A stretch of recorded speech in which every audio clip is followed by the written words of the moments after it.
Look at my fish. Look at Moo. Hi, Moo. Hi, Stash. Hi, Romeo. Okay. Now that I got your guys' attention for a little bit, hi, my name is Bree, and let me yap about my fungi idea for a little bit.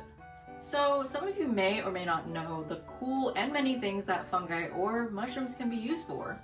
People often enjoy eating their mushrooms in their pasta or as a pizza topping, myself included. In addition to being a delicious ingredient, fungi are like the glue that keep forests together, creating a network of mycelium or root-like structures that help trees communicate with each other, as well as helping plants absorb nutrients and water more easily, especially in nutrient-poor soil. I'd say the most important thing about these underrated organisms is that they decompose dead things. Think about how many leaves drop on the forest floor, piling up and covering any dirt path in sight.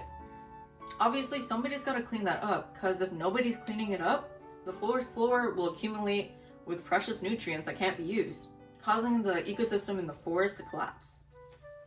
Not good. Well, fortunately, that special somebody cleaning up our forests are fungi. Woo! Go fungi! Okay, now that you guys have a little bit of background information on fungi, let me tell you guys what I've been cooking up in this noggin. I'm not a mycologist, just an aquatic bio major learning about fungi, and my main interests reside in aquaculture, or the process of growing marine organisms like salmon and oysters for food and environmental conservation. Aquaculture is a whole can of worms that I can get into for a different video. But for now, fungi. For my idea, I thought, what if we feed fish fungi? Could it work? Well, hear me out. One of the sustainability issues that aquaculture faces is the way fish feed is made. Not particularly the actual process of making the fish food pellets, but more so what is in the fish feed. Most fish pellets are made with a portion of forage fish, which are small fish that like to swim in schools in the ocean. Think of anchovies and sardines. The issue with this is that most forage fish are overfished, meaning that they are fished more than they can reproduce, leading to the collapse of some fish populations. Boo!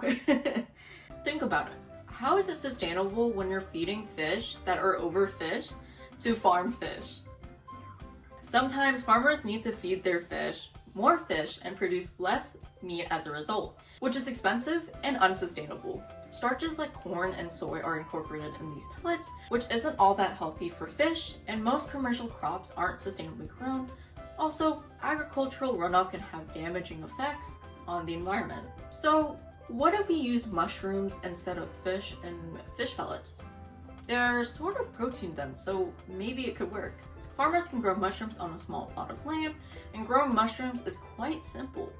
All you really need are some mushroom spores, substrate like sawdust or straw, and a bucket with holes. You just need to pasteurize the substrate by boiling it in hot water for about 2 hours, and then mixing the spores in. Then place the substrate into the bucket, and it'll grow in about a week or two.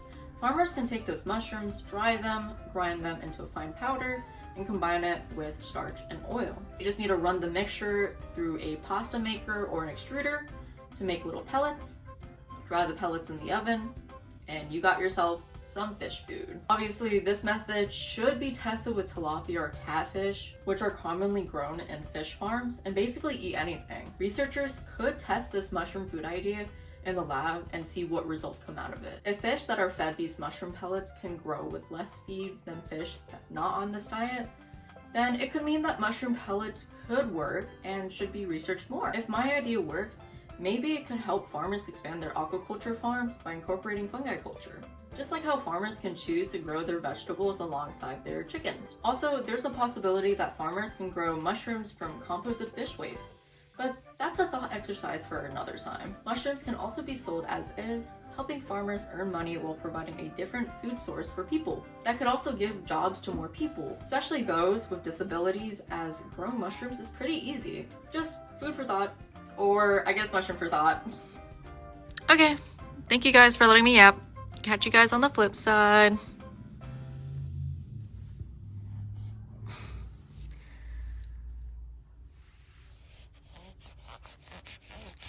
Damn, Moo Moo.